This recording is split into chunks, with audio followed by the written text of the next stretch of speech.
Hey guys, and welcome to another unboxing and overview. And right now I have here with me 4th generation CPU, the i3 4340 i3 CPU, which has integrated graphics, the Intel HD 4600, and this will be a CPU that I will be using in a future build that I will be sharing with you guys as soon as possible.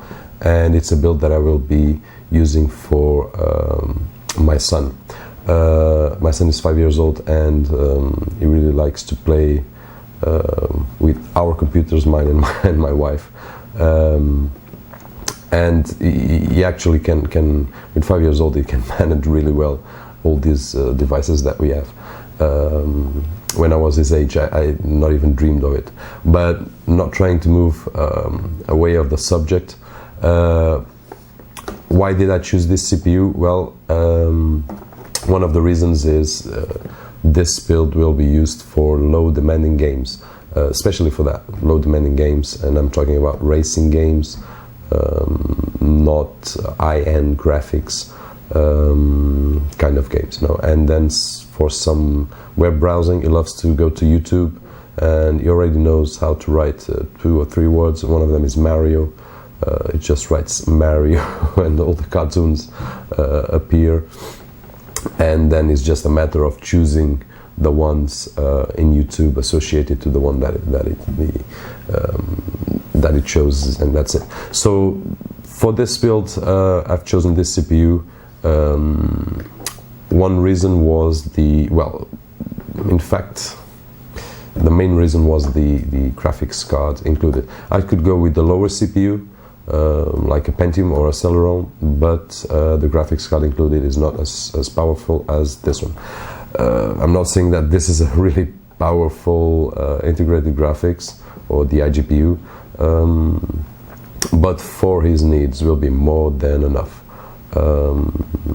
If you are a serious gamer, you will go well with this CPU, but you might want to put a dedicated graphics card. In my case, I will not.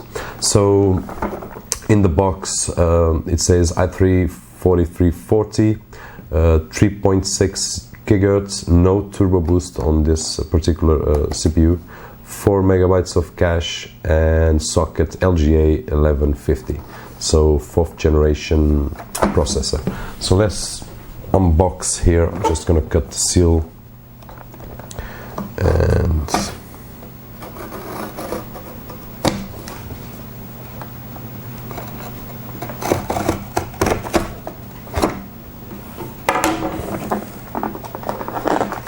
okay, and let's take it out of the box. So what we have is the CPU itself, manual or installation instructions, which again, I'm anti-manual, but I understand that it's necessary. If you are a first-timer building a PC, you might want to check all the manuals before you do something wrong. If you're not, just start and build your rig, which is actually pretty fun. And if you have any questions or any doubts, you can write, or if you do any search how to build a PC, you'll find all sorts of videos out there, so you will have no problems building any rig. So what we have in the box is the stock cooler, and we also have the CPU. I'm not gonna take it out of the box just yet. I will only take it when I will start building the build, which will be today. Well, at least I hope it's today. And stock cooler. Okay, I'm not a fan of stock coolers, especially because of the noise that they produce and the cooling that sometimes is not very effective, at least if you try to overclock or if you use high demanding tasks on your build. For this particular CPU, you are not able to overclock it, and it has no turbo boost, so it goes up to 3.6 gigahertz, which is quite high for this kind of CPU. But I'm expecting that this cooler, this stock cooler, will be able to cool it down. And the only doubt that I have will be the noise that it will produce. So I will have to build it, I will have to test it and put it to work, and once I test it, I can give you feedback about this when I have everything built. But the only question I have at the moment is, will this be silent? If it's silent, I will leave it as it is. On the other hand, if it's not silent, I will replace it with something else. For example, one particular CPU cooler that I can show you, which I'm pretty happy with it. I've built a few systems and a bit of dust here. It's the Hyper 212 Evo, and they support several sockets, including the one that I have at the moment, which is 1366. My main computer still uses the first generation of i7 processors, CPUs, and this is a very quiet operation cooler.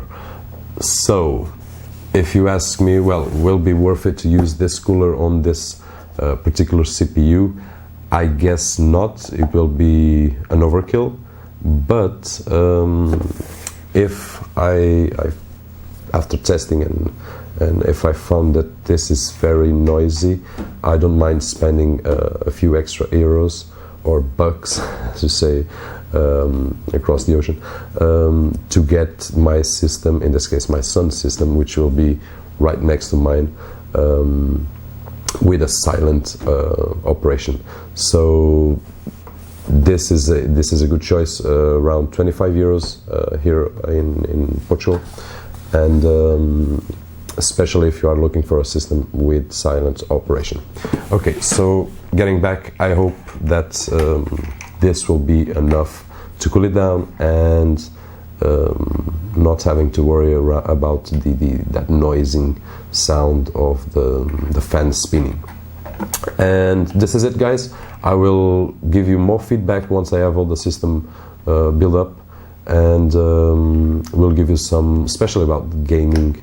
I will not put this CPU to the test. Well, I might be tempted and try to compare it with the i7 about rendering a template or something like that regarding to video editing, but this is not what I would advise for a video editing rig. I don't doubt it's capable, but I wouldn't expect much of it. So I will be testing more about light gaming, as I said at the beginning of the video, which is actually the target of this build. Okay, guys, so if you liked the video and it was helpful in some way, please press on the like button. If you didn't like it, just next to it there is a button that says dislike, and you can just press it. Subscribe if you think that I can help you with some questions regarding technology, video editing, and stuff like that. And that's it. Thanks for watching, and my name is Roberto. Bye bye, guys.